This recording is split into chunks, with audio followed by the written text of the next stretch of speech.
Hey, what's up, everyone? Welcome to the Easter Pod. I'm your host, Corey Easterday, and on this episode, we are chatting with the one and only Alicia Martin. As we cover in our conversation, Alicia is the founder and owner of Plant Therapy here in Charlotte. Alicia has been name-dropped several times on the Easter Pod before, and with good reason. She's a wonderful person and very, very talented at what she does. Throughout her time as a business owner in Charlotte, she has had a really positive impact on so many people, not just through her business and her love of plants, but through her willingness to collaborate and teach and build community and all that great stuff. In fact, Alicia knows a lot about plants, which is a subject that I for sure don't have nearly as much expertise in.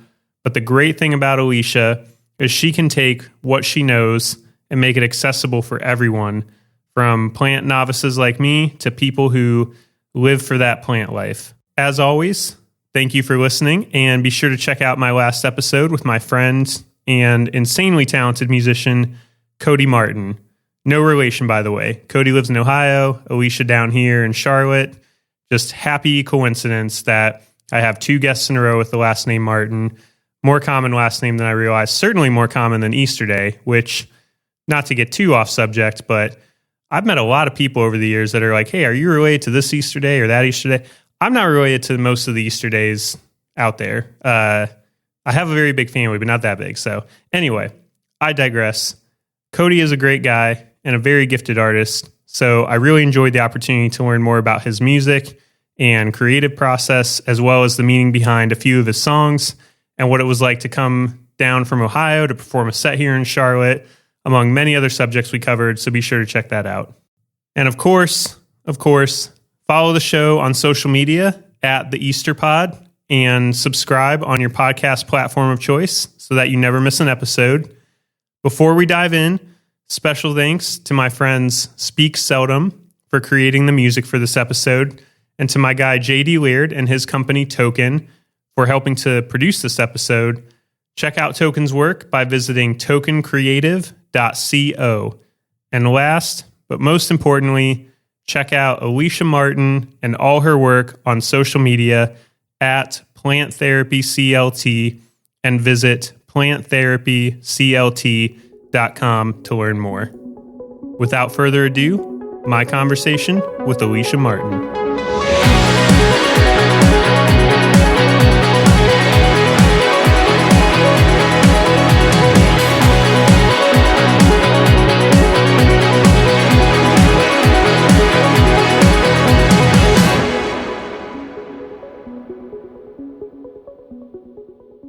So my guest today is someone who has become a very dear friend to Megan and I since we moved to Charlotte, and someone who I've been wanting to get on the pod for quite a while.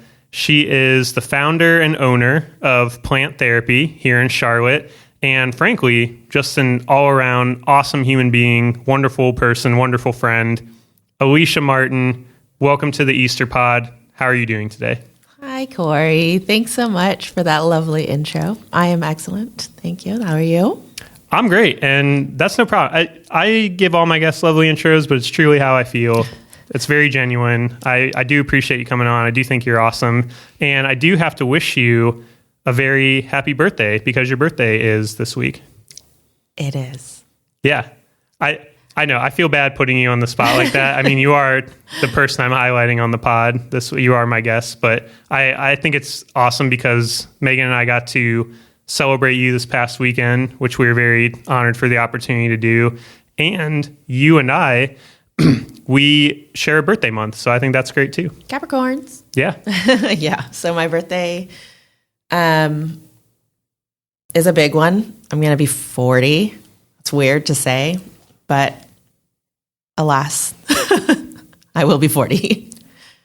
I just turned 34, so I'm not terribly far behind in that regard, though I know 40 is different. I can only imagine.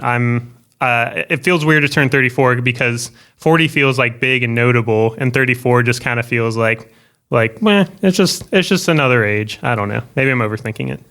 Probably, but we all tend to do that, I think. Yeah, 33 felt big because it's like sequential numbers. Like I'm 33, like wow. But you know what? I just take solace in the fact that I'm still in that 18 to 35 demographic, so I'm going to cling to that as long as I can. Yeah, that's what's getting me. Like lately I'm filling out things or whatever, and I'm like, oh my gosh, I'm in a totally different range. It's weird. Yeah. Well, I'm honored that you would spend this time on the podcast during your birthday month and your birthday week more specifically.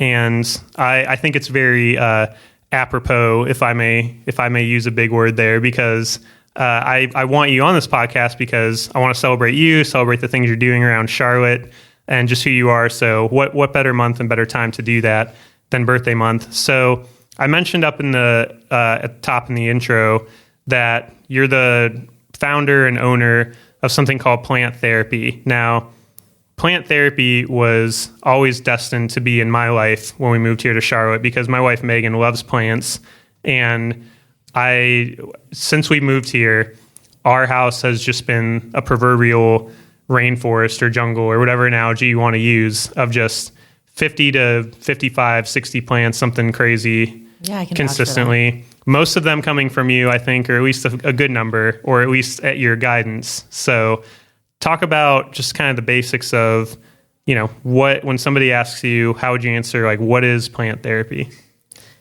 Plant therapy is my baby, but to be more specific, so I do all things houseplants. So you'll find me all around Charlotte and the metro area popping up with houseplants and planty things, so pots and plant stakes and things like that. And I also do consulting, so I will come to your home, take a look at your space. We can talk lighting and travel and pets and toddlers or whatever else might be getting into your plants. And I can make recommendations on the plants that would work best in your space and suit your lifestyle. Or if you have issues with your plants, I can help diagnose those and get those looking better. That's awesome. I think it's a great service. It's very much just by proxy. It's helped me understand more about plants and plant life and the benefit of, listen, I talked about mental health quite a bit on this podcast before, and I think plant therapy is a great name because I feel the positive effects of having so many plants in our house on a daily basis. I think it really does a lot. So it makes sense as far as all of that being your focus and how you're helping people with that and how that can be something that's really beneficial for people. So how did you get started with plant therapy? How long has it been around? How did you come up with it? Like, what was kind of the what made you want to dive into this? If we take it way, way back, right? I've always been a plant person. My parents were plant people. My parents were really into like landscaping and outdoor plants and that kind of thing. So some of my earliest memories are my parents having me out in the garden pulling weeds, and I had a little sign that said Alicia's garden, and and then when I went to college and I was in an apartment without land, right, to put plants in the ground, that's when the indoor plants kind of came in. And I don't think I really realized how much of a passion it was for me until around the time that I started plant therapy, maybe a couple of years prior. But people would come into my home and always comment on how lush my plants looked, right? How does your peace lily always have a flower on it? I don't understand that, or whatever. And I would give people tips, or I'd come help them pot stuff, and they were like, I would pay you to do this. And I was like, really? Do you think other people would, And so we just kind of, we, meaning like my husband and my parents and I, just kind of were talking about, what could possibly come out of this. And I decided to just see what happened. So I signed up for a pop-up in NODA in 2019, and I bought a bunch of plants and pots and just showed up and was like, let's see what happens. And I was very pleasantly surprised when I brought home significantly less plants than I brought that day. I pretty much sold out, and I just haven't stopped since. It's been really wonderful.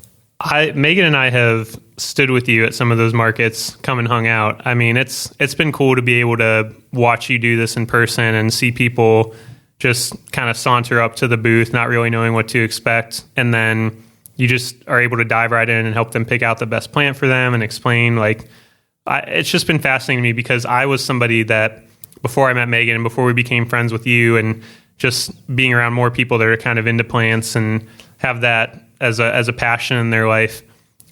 You're talking about people coming into your house and saying, wow, how does your peace lily look so lush? Whereas my question would have been, what's a peace lily? So I had a very rudimentary understanding. So it's been cool to just like be around that and kind of see you in action at these pop-up markets. Can you talk more about those markets, like what that experience has been like, how you started getting involved in that, like how that became the main vehicle, or just what it's like? Because I'm not somebody that's gone and just set up a booth at a market like that before. So I'm just curious about what that experience was like, or how it's been additive to what you're doing with plant therapy, how it's allowed you to just be out in the community connecting with people. So the pop-up scene, when I was new to it, I had no idea what to expect either. So what I first did was go to a couple of them and just see how people displayed their wares, that kind of stuff.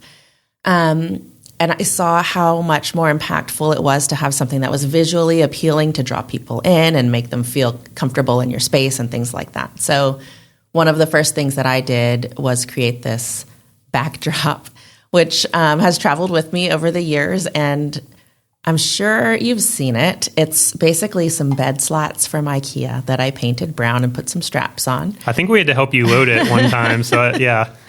Yep. And then my husband, Chris, built me these frames out of PVC that we painted black, which are all scratched up now. Definitely in need of another coat of paint. But I put this backdrop up so that I could hang plants and hang pricing and things like that. So it kind of brought your eye level up. It made it feel kind of cozy and warm. And I think having that at first really helped, right? Because people would come into the space and be like, oh, it feels so good here. I would rolled out a rug on the floor. I was like, this is what it could look like in your house, right? You could have this on the wall, this rug here, and this potted plant on the floor. And then we just get comfy and talk plants. And I can talk plants all day.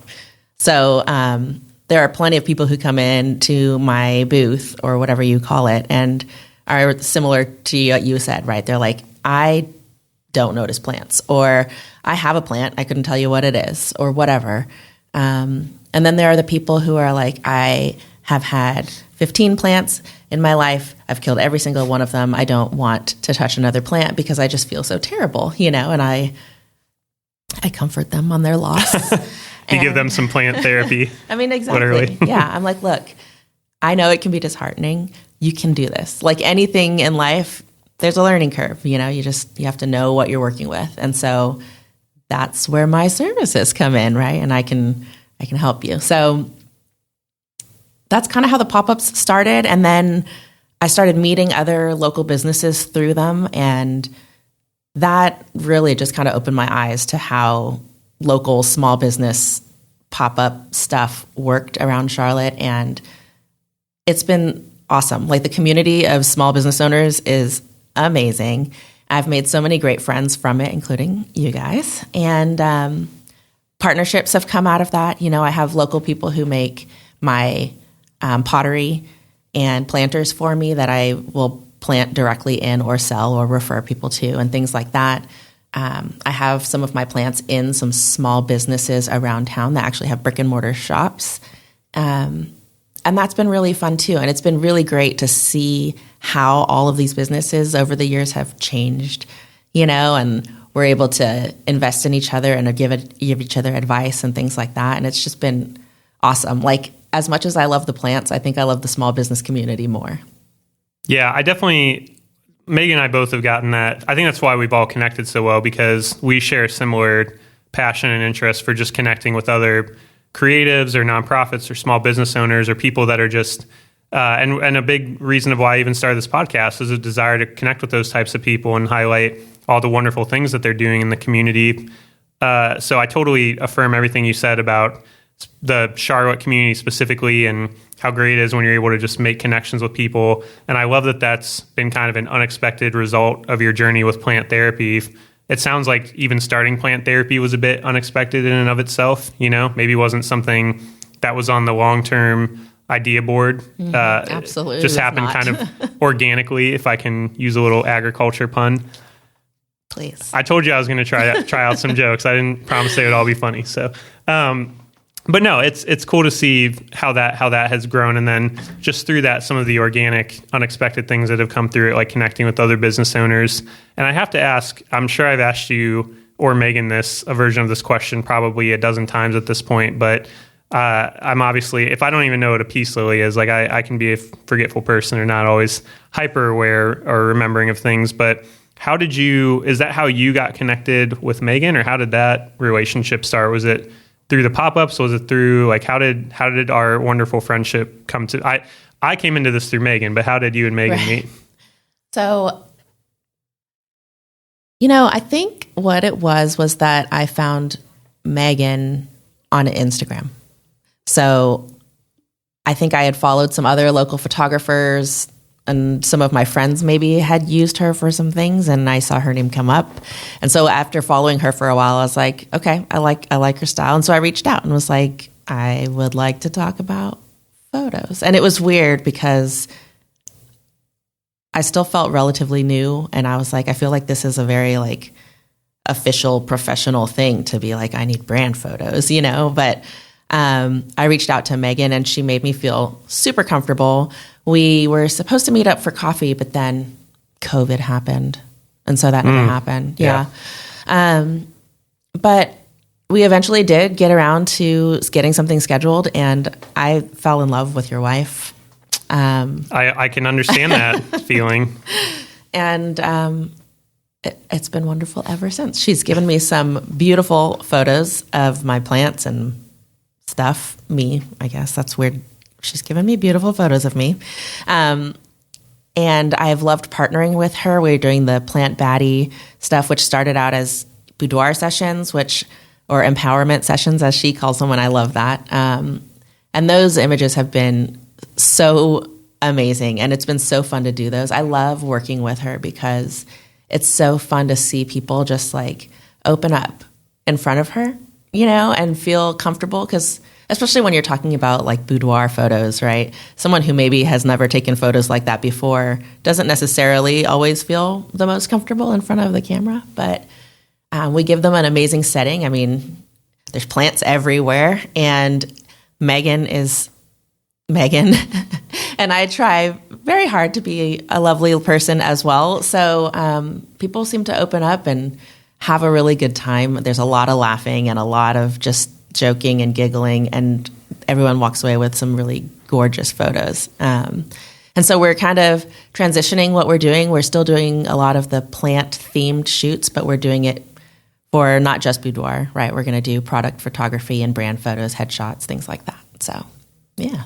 That's awesome. Megan and I talked about that briefly on her last appearance on the podcast last year. We talked about the Plant Baddie. She made fun of the way I say Plant Baddie.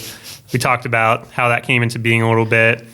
You and Chris came up on that episode, which is one of the reasons why I wanted to be able to take the time to actually talk with you directly and highlight all the wonderful things that you're doing. But I love how that ties together with what we're talking about with the pop-up markets and creating partnerships in the community, and how things have been able to kind of like expand from, how plant therapy started to where it is today, and just the community of people that's been involved in that. So I did want to ask you more about the Plant Baddie sessions that you all do, and so I'm glad you brought it up. Can you take me back a little bit? How did that idea come into being as you and Megan were becoming better friends? Like, who was the first person to pitch that out there? How did it kind of evolve from where it is now? I don't really remember. Was it just kind of a thing of, we want to work together, let's figure out a way to... I think at that point, like, we were just friends, and I'd be like, oh, I want to do this. And she'd be like, okay. Or she would say the same thing to me, and I'd be like, sounds good. So I don't know who pitched what, but it was probably something along those lines where it was just like, oh, I have this idea. And the other person said, I love that idea. Let's make it happen. And here we are. As most ideas come into being. Yeah. Well, I'm glad. Yeah. It seems like, just as an outside observer, like seeing the work that Megan will post on Instagram or stuff it seems like it's just overall the work you've been able to collaborate on together has gotten like a really positive response. It seems like it's lived up to that word of empowerment for a lot of the people that you worked with. Do you feel like that's generally been true of that experience? Oh, absolutely. I think, as I mentioned earlier, if you're not sure that you're comfortable in front of the camera, when you finally see these images and how just happy or confident or comfortable you look, it is really empowering. And it's something that, I think a lot of people think that you do boudoir for someone, right? And I can say this as someone who's actually done one of these, right? I did one of these plant baddie sessions myself. I did these just as much for myself, as I did for somebody else's viewing pleasure. You know what I mean? And when I look at the photos, I'm like, dang, and I have a feeling that everybody who gets their photos has the similar reaction, and that is really empowering. And I also get something out of it too on the back end, right? So I love styling the shoots, right, with the plants. That's just fun for me. But I get to connect with people, and then when I see the photos afterwards too, I'm like, we did this together, And so I think it is powerful for different reasons. And I'm sure Megan would tell you something similar too, when she sees those images. Yeah, 100%. And I was going to mention that you talked about styling the shoots when you're talking about setting up the pop-up markets earlier. I love that connection too and I've experienced this as Megan and I have gone and hung out with you at a few of these markets or pop-ups, the way you are in real time showing people what it's like when you're it feels like you're walking into someone's home when you see your pop-up or when you see something that you've styled or whatever. It just feels very warm and inviting and bright and happy and joy and all the emotions that plants can elicit, especially when you're using the right ones or it's set up right. And that's been a big takeaway for me, is just when I am around your work or see it in action, it has really, you've helped to inspire me to understand more about the importance of plants, how it can be therapeutic, why they're so awesome to think about or invest in. And then the people aspect of that being more important, obviously, of the people you're going to connect with through that and whatever. So I think it's been cool to see all that in real time and in action. And I could brag on Megan, for the next 40 minutes or whatever. Obviously, I'm very biased, but I love that you all have been able to connect and build that relationship. And it's been a joy for me personally to both witness that and then, get to be friends also and get to be a part of that partnership and collaboration in life and in work. So I could gush about it all day, but I did want to ask about, we've talked about your partnerships with businesses and how you have plants and some brick and mortars. Are there any other business partnerships that kind of come to mind that that you'd want to highlight or talk about, just similar collaborations, or has it been pretty unique in what you've been able to do with Megan? Have you been able to replicate that with other businesses or other creatives? So what I do with Megan is pretty special, and I won't say that I have anything quite like that with anybody else, but I do have some partnerships that are really meaningful for me and my business. So one of those would be Shamila Varner of Queen City Crete. She was there for me from the beginning, right? Before I think I even had my first pop-up, I met her at a pop-up, asked her some questions, and then I started carrying her products. And she makes these beautiful planters out of concrete. She makes more than just planters, but obviously we're talking plants here. So that's how we got connected. But also, just our lives were very similar. She lived on my side of town. We both had 3 kids and lots in common. And she's been kind of my ride or die when it comes to any of my small business friendships, and I love working with her. And I like that I've been able to bring her goods with me to these other places, right? So you can find some of my plants for sale while you're having a coffee or a beer over at Wooden Robot. Some of those plants may be in a pot that Shamila made, and so it's kind of neat how it just kind of intricately ties people and businesses together, That's awesome. I love the collaborative aspect of your business and how you fostered that over time. I think it's wonderful. And I think, so I've had other guests on the podcast before that do things professionally or focus on things that I have very little clue about. And so I like to use this as an excuse and opportunity for my guests to educate me a little bit. So I want to talk about plants specifically and what I still know very little about plants. So when someone like me walks up to the pop-up market and is asking questions, let's start with some basics. Like, here's a really simple one. Like, what are some of your favorite plants to recommend to people, and why? Okay. Well, let me first say that if someone like you is approaching my booth, that's like my favorite customer. So like, oh, good. I'm your favorite customer. Awesome. Sorry, Megan. You know too much. I mean, don't get me wrong. I love the people who have all the plants and know all this stuff about plants, and I can talk to them all day long too. But one of my favorite things is finding someone who doesn't know a thing about plants or has had bad experience with them and give them the tools that they need to be successful with plants.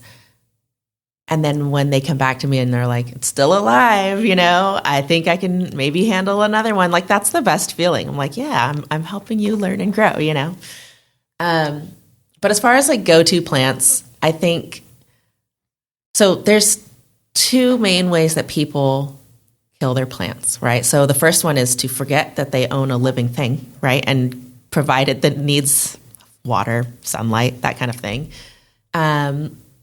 Or they just over-nurture their plants and they're like soaking them with water every day because they're like, the more water you have, the more loved you will feel, which is wrong. So I usually recommend snake plants and ZZ plants because those are the kind of plants that you can kind of set and forget. I do a lot of pop-ups at like apartment complexes and stuff, and I'll bring pre-potted plants. So it's easy for folks who maybe don't have a lot of storage to keep bags of soil or whatever. They have something that they can just take from me, set on their living room table, and it's good to go. Snake plants are great for that, as well as ZZs. And I love recommending those because they're super drought tolerant. So I will give them this plant and say, when you pay your rent, water your plant, right? Give it a good soak once a month and then don't touch it any more than that. And that's easy to remember for people who are forgetful. Also, they can take pretty much any kind of light. As long as there's a window somewhere in the room, you're going to be okay. So that's another reason why they're great. They can take full sun or darker corners. You can move them around and they'll be okay. But it's also because you don't have to water them often. If you travel a lot, you don't have to worry about it too much. They're super forgiving. I had a client tell me once that her son put her snake plant in a storage unit for 3 months. It had no windows and no water, and it survived. So, I mean, how can you go wrong? I'm not going to recommend that anybody ignore their plant for 3 months, yeah. But if it can make it through that type of environment, then you're probably going to be okay with it. So. Wow. Yeah. That was one of my big realizations just in being with Megan and all the plants we have in our home and have had over the last few years is the different water types or amounts or like just how, because we have the wide variety from probably, I don't know if it's a good way to say it, but maybe like your more beginner starter plants that you just described to very advanced living things that are high maintenance plants. Very high maintenance. Yes. I like to think of myself as a high maintenance plant, so I think that's given Megan a lot of practice and how to care for very high maintenance things. You know what? I think that's pretty accurate. Yeah, I can be very needy, like the most high maintenance plant that we have. So no, but I've just noticed that there's like we've had plants that are, especially when we lived in an apartment, that were barely getting any sunlight, and yet they seem to be doing just fine. And I was very basic in my understanding of plants of. Yeah, I probably would have killed any plants I tried down. I would have overwatered or thought they needed like copious amounts of sunlight in every case. And it's just been fascinating to me to learn that like there are kind of general good rules of thumb for caring for plants, but that also every plant is a little bit different and you have to treat them accordingly. Plants are like people, right? So we all have the same basic needs, but some of us are needier than others, right? So like once you get to know your plant and that plant's personality, it makes it a lot easier. But if you think of it that way, I even tell people, especially with beginners, like here is your first plant. Go home and name it. I also give googly eyes. So if you want to stick some googly eyes on your plant, I feel like if you think your plant is staring at you, you're less likely to forget about it. Right? I love googly eyes on plants. That also might explain why I'll randomly find googly eyes around our car or house. So. Might be my fault. Sorry. Yeah. I'm like, literally just the other day, I'm getting out of the car and there's a googly eye staring at me from the floor of the passenger seat. I'm like, where are the googly eyes coming from? So that makes a lot of sense. What about more advanced type of plant? Or we'll go a step further. What about, or you can answer either one, but I'm thinking in terms of skill level of taking care of plants and just the different exotic plants that are out there. What are some more like intermediate or advanced type of plants where if someone like Megan does come along that knows a ton about plants and is very practiced in caring for them, what are some good ones that you recommend or try to send people home with in those cases? So if you are more experienced or more willing to pay attention to your plants, I say, if you want a little bit of a challenge, you could go with different types of ferns or calatheas, and they are a little pickier because they like humidity, they don't like to dry out, things like that. They definitely can't take harsh levels of sunlight, so you can't just stick them in a window and think it's going to be okay. You really have to know kind of what direction you're facing, or if you have trees outside that provide coverage and shade and dappled light and all of that. They're beautiful plants, which, especially with the Calathea family, a lot of them look painted. They move throughout the day. They're just really fun. And so you see one and you want to take it home, and a lot of them die. But if you know what they need and you're willing to give them that, and work at it, and don't see a brown leaf and freak out and just say all hope is lost, but go, okay, so what am I doing wrong here? Then yeah, it's a good challenging plant, and it's rewarding when you see it doing well. You know not to give it water with lots of chemicals, to let your water sit out overnight so that the chemicals can evaporate, or whatever you need to do. Not over fertilize them so they don't burn. But they're beautiful and they're really fun to watch. So if you're feeling up to the challenge, that would be the way I'd send you. And that makes a lot of sense because we have a lot of those types of plants in our home. And so on the rare occasion that Megan will entrust me to water the plants or take care of them, or if she has no other choice, then those are the ones that I probably had to use like the filtered water on, or be like, I distinctly remember her being like, okay, this is what we do for what are they called? The calatheas? Mm-hmm. This is what we do for those. That's different than what we're doing over here, and like kind of walking me through it. So if she needs some part-time work, let me know. I can use help. Yeah, she's very talented. And to your point, and I want to talk about plant care briefly, but like that was a kind of revelation to me also of that, it's not just because you see a brown leaf or something. We've had plants throughout our home because whether it's some fault of mine or just the general, like, we're busy, we have other stuff going on, like we'll see plants that look like they're dying or whatnot. And then Megan will pull her bag of tricks out that you have both probably talked about it at length before, and she'll revive it within a few weeks or something. It's crazy. It's really interesting how plants can bounce back from hardship. But again, they're like people, right? So that's deep. I like that. Yeah. You have a time of life where you struggle, and then something changes and it's like, oh, this is what I needed, and you thrive. So there are definitely people who have plants in their home who are just surviving, and then there are other people who have plants that are thriving, right? And even in my house where I have tons of plants, there are times, and it's interesting, so this is probably a stretch, but I used to have locks, right? Dreadlocks. And so people who are familiar with lock culture will tell you that you can look at someone's locks, especially if they've had them for a long time, and you can remember parts of your life based off of like the texture or the colors or whatever. And so I have plants like that, right? So I have this plant that is a vining plant that's climbing up my stairs and up the wall. And it's beautiful. And there was a time when I wasn't doing so great. And because of that, I didn't necessarily put the attention and care into my plants that I needed either. And then that changed, right? And so I got better, my plants got better, but you can see like this patch on my wall where all the leaves fell off. But then after that, it's all green again, So it's really interesting. It's like the plant tells a story about its life, but also maybe a reflection of mine. That Wow. No, that's a wonderful analogy. That might, every plant tells us, I might have to like write that down as like a possible title for the episode. I think that's an incredible analogy to make between plants and people, but also how over time a plant can tell us. I never thought of it that way, legitimately. Yeah. I think, you said it perfectly. I'm just rambling here because I feel like I need to add something profound, but you said a very profound thing and I appreciate it. I can be profound at times. But you know what's interesting is that like for a while, it would bother me when someone would come over and see that blank patch on my wall because I'm the plant lady, right? It's like my plants should thrive all the time. And how can I have a spot on a plant that doesn't have any leaves, I don't know if it's just an age and maturity thing, but I don't really give a shit anymore. Yeah, no, same. In general, I think that does come with age and maturity and living life much like a plant where you learn how to find the resiliency and learn how to, I can't improve on your analogies. They're good. I was going to try, but I'm not even going to try.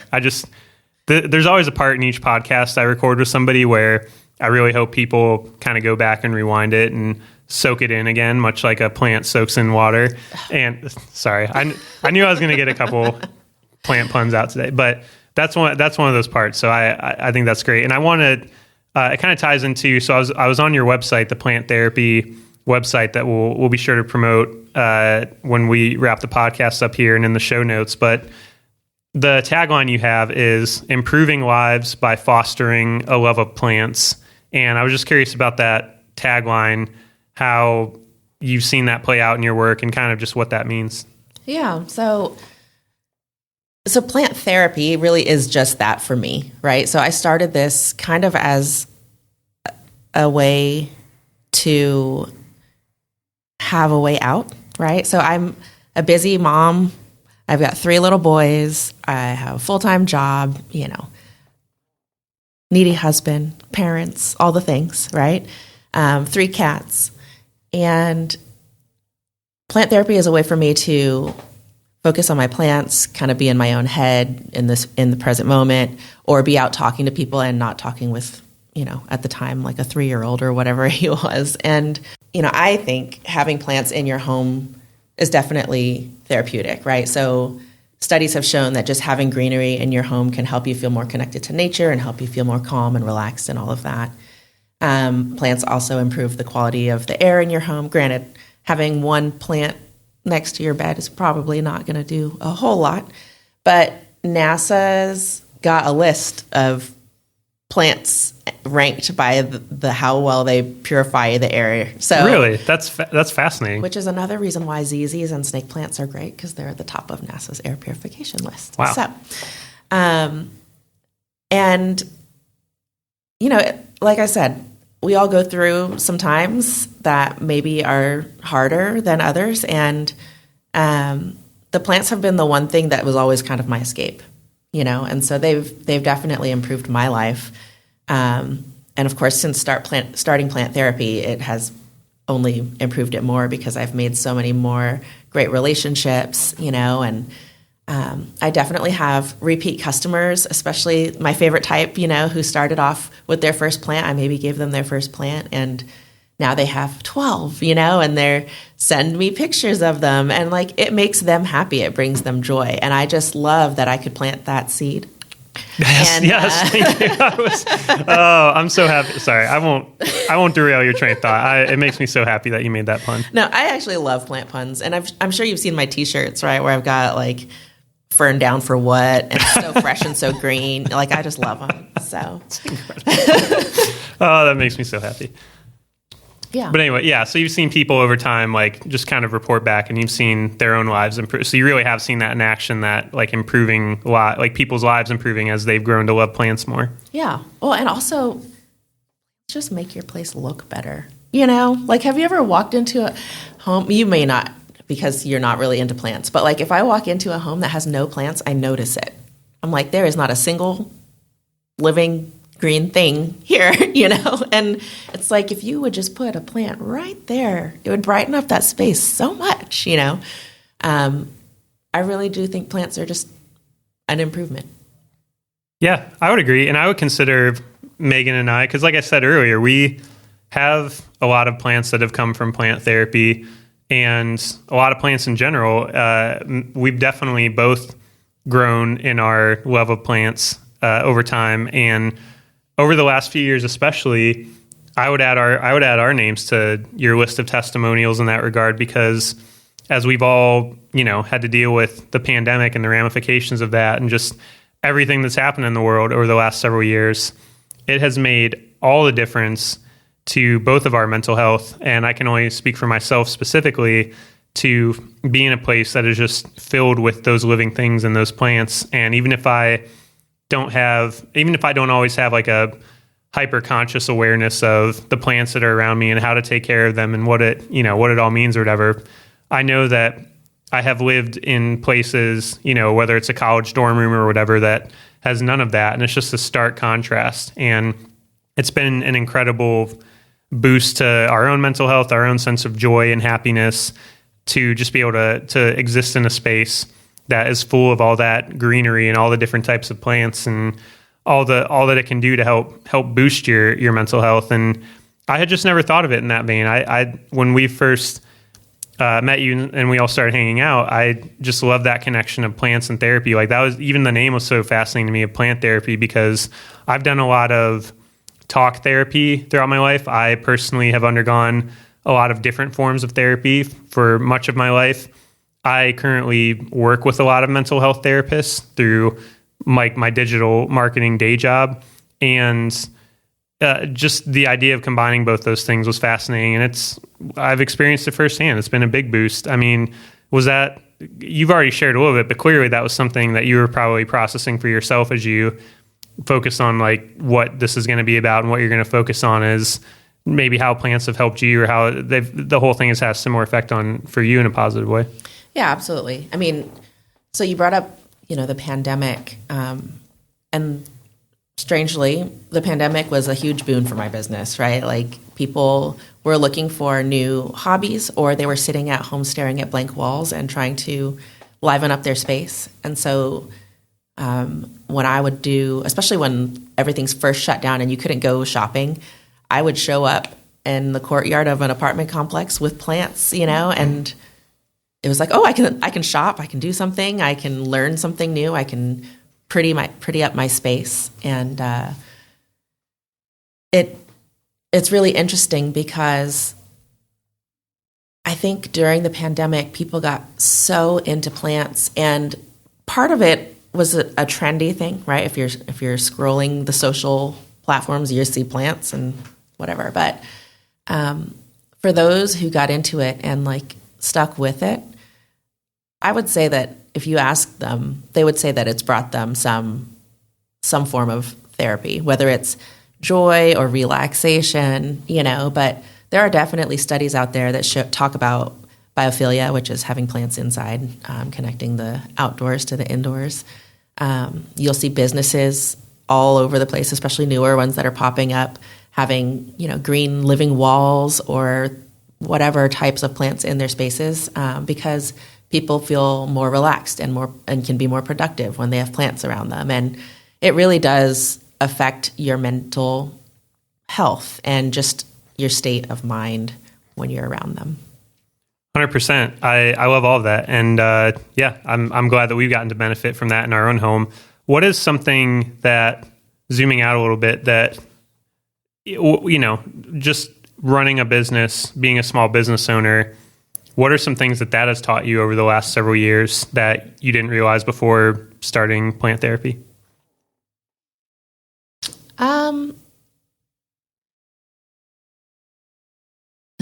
I think because I had not envisioned myself starting a business, I just had it's all new. I had no idea how much work it was going to take, how many people would need to be involved, how much time I was going to have to spend on it, and things are always changing. The way that you reach people changes, the way that you buy things changes. I would have bought bags from some place differently before, but now that I know more about where I can get things locally or more sustainably sourced or whatever, it changes everything, And then I have a lot of plants in my garage. That's where my inventory lives right now. And I don't have time to take care of them anymore, So I've had to bring on some help. Someone comes by to water my plants and trim my plants for me every so often. And I say every so often, it's like a couple times a week, right? So it was interesting learning kind of how to prioritize and figure out what things I wanted to spend my time on. Because being in the dirt with the plants was the thing that was my therapy, right? And so now I'm paying someone else to do that while I maintain the business aspect and am the face of the brand, right? And there's a little bit of sadness, I think, in losing that part, right? Where I'm not getting my fingernails dirty all the time, which that totally reminds me of my very first brand photo shoot with Megan, because I was like, I want a picture of my dirty hands, But I've got like 100 houseplants of my own personally. So I just really try to be in the moment with them when I'm taking care of my personal collection and not to feel too terrible about these other plants that I'm not going to be holding on to anyway, So it's like, maybe it's okay not to be so connected to them. But my kids are getting older. They're getting more involved in things. And it just made more sense. I want to be able to be there for them when they go to a chess tournament or whatever it is that they're doing, birthday parties and those types of things. And so you just kind of have to figure out what's important to you, And I never really thought about that. I've got friends who have brick and mortar stores, and it's like they're there all the time. If there's someone who calls in sick, they have to be there, and things like that. And it's just a lot to think about as I've been growing my business and thinking about whether or not I wanted to have a shop of my own and things like that. You really have to kind of look at it from all kinds of different angles. And so that's another reason why I'm really thankful for the relationships that I've built, because people have been able to share their experiences with me and help me kind of figure out my way from there. Yeah, and I love that, because it highlights the power of community and what having a great one around you, like how impactful it can be to your life and how impactful you can be to others. And I think it's great to see how that's played out for you over time with plant therapy, but just, your life in general, like everything that you've shared, growing in that sense of community with people here in Charlotte, and I don't know, just all the collaboration and the mutuality that happens, like how you can really be there to support each other and help each other out. I love that that's a big part of your story, kind of based on what you're sharing. I love that too. I do. Yeah. And like I said, just as an outside observer, it's been cool to go into businesses around town or just mutual creative friends or people that we all know in common, and just see your plants there, see how you've been able to have a positive impact in the community through something that maybe seems like such a... I was going to make another plant a seed joke. Like, it started out as a tiny seed, and now it's grown into this... All right, sorry. I shouldn't... That's, what I... Don't apologize, okay. Corey. I will never apologize for the bad dad humor. I will if I'm allowed to, a lot, but you're right, I shouldn't apologize. But I just think it is cool how it's grown over time. And well, thank you. Yeah. But, it's kind of weird to hear someone say that I've given back to the community, because I don't really think of it that way. I think it's just all of us connecting and improving each other's time here, but I do want to give back to the community. And so I've definitely done some events for, local organizations and things like that to try and help. And then I'm a volunteer with Crisis Text Line, so I spend time every week doing that, which is another thing, it's like I wanted to prioritize being able to do that too, so that's just another thing where it's like I kind of have to shift my priorities around, because for a long time, I think I was prioritizing the things that I felt like other people thought needed to be done before the things that actually brought me some kind of contentment or happiness or fulfillment, And so changing my priorities a little bit has helped me to actually feel like I'm giving back to the community in different ways too. Yeah. And I hope that you could just, accept that kind of that's the encouragement I could offer is like, everything you shared of how it's evolved over time, but it seemed very impactful just as an outside observer. Like you seemed like, I think that it's something I don't take for granted is what I'm trying to say. Like I think communities when they're healthy or when they're working as they should, there is an interconnectedness and there is like everybody's kind of giving and receiving, like kind of a healthy balance going on. But as somebody that, I grew up in a lot of situations where maybe I felt more isolated or I didn't feel as interconnected in community. That's why it's something I value. And that's why like when I meet someone like yourself that seems to be doing so much you're also getting a lot back, you're also receiving, but you're also doing a lot to help others or to just empower people or, improve lives through plants, like whatever words you want to use, like that. I've seen that happen like in action and manifest and like come to fruition in other people's lives. So I think a short way to say it is I think you have lived up to your mission that's on your website and that you have improved people's lives through what you've done. Well, thank you, Corey. Yeah, and I mean it. And as we kind of wrap up, shifting away from plants for a second, you mentioned some of the other ways that you give back or other things you're involved in. One of the really cool things that you're involved in hits very close to home for this podcast that we're on right now is you're involved in an audio drama that is pretty cool. I don't know if you want to talk about that at all or just what it's like to even do something like that, but that's like a creative venture you have going on that you're a part of that I think is pretty awesome. Yeah, I'd love to talk about that. So way back when, and I was going to say something about dating myself, but you already know I'm going to be 40 tomorrow, so I guess it doesn't matter. But when I first moved to Charlotte, I was going to Central Piedmont Community College, and I got involved through one of my professors in this, I call it a no-budget TV series or a web series, and it was called The House Between. And so I went and stayed at these people's home in Monroe, North Carolina for a week, and we filmed an episode a day with a bunch of strangers. It was long and crazy and so much fun, and we did it for 3 years in a row. So 1 week every summer for 3 years.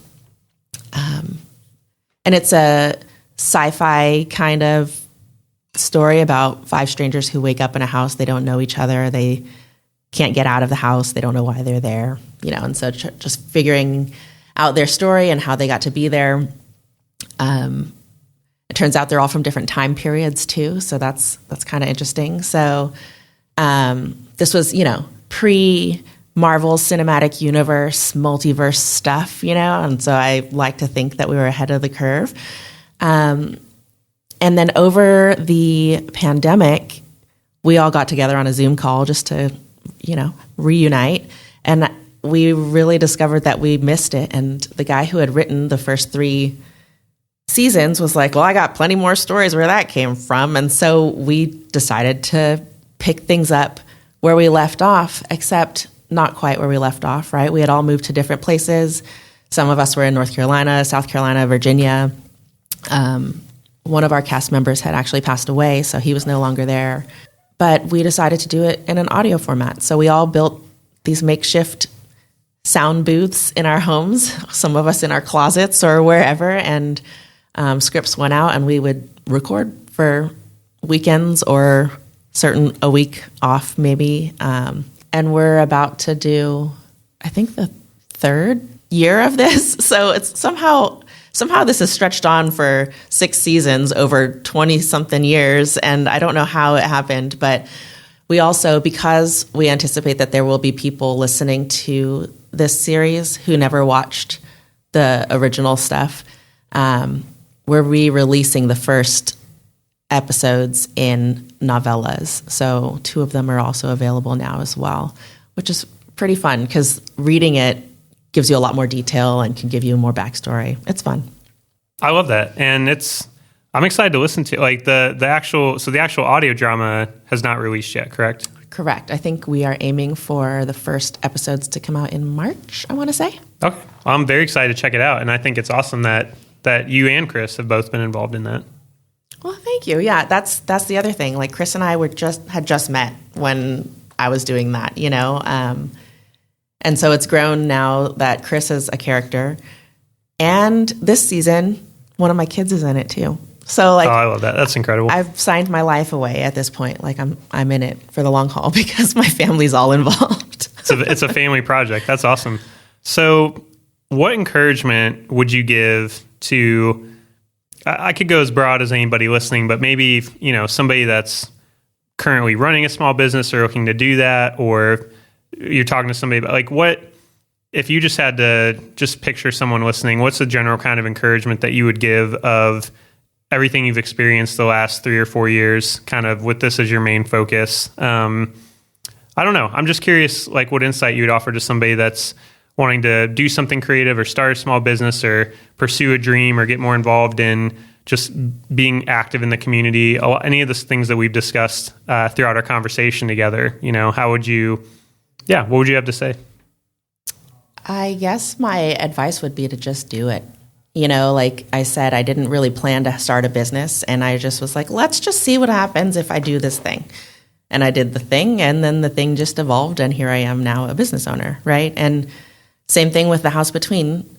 A teacher was like, does anyone want to help me with this project? And I was like, sure, I'll do it. I've got some free time. And here I am 20 years later still doing it. And, I mentioned that I do the volunteering for Crisis Text Line. Same kind of thing. I heard a TED Talk, heard about it, and was like, that makes sense. And I went up and signed up to be a volunteer. Like, I don't spend a whole lot of time mulling it over. I'm like, if it moves me, then I should move, right? And so that's kind of the approach that I've taken.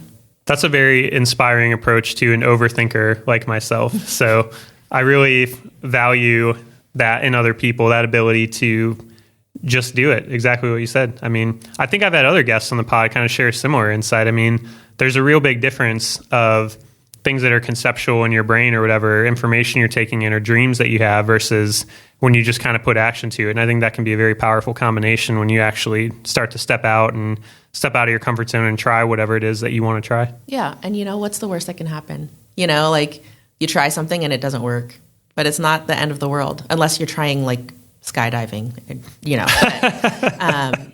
That's true. That would be the one thing that you only get one shot for it to work. Right. Exactly. But for the most part, it's like you live and you learn. You learn from your experiences and your failures and scraped knees or whatever. So like you get back up and you either keep going or you go a different direction, but like you just got to do it.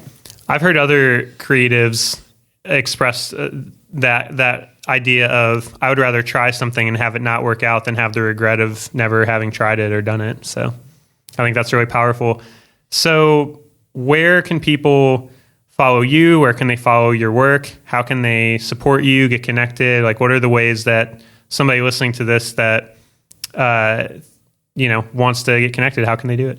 Yeah. So you can find me online. My website is planttherapyclt.com. And I'm on Instagram as planttherapyclt. On all the things. Plant Therapy CLT. Yeah. And look out for the audio drama coming, I guess. Yeah, so it's called The House Between. It's written by John Kenneth Muir. And when I have the links and stuff to that, I will be sure to send them your way. Absolutely, yeah. Well, I just have to thank you so much for coming on the podcast, for being a guest. I truly appreciate so much being able to hear more about your journey of starting Plant Therapy, how things have evolved over time, your big takeaways from doing it, how you've been able to connect in community and connect with other people.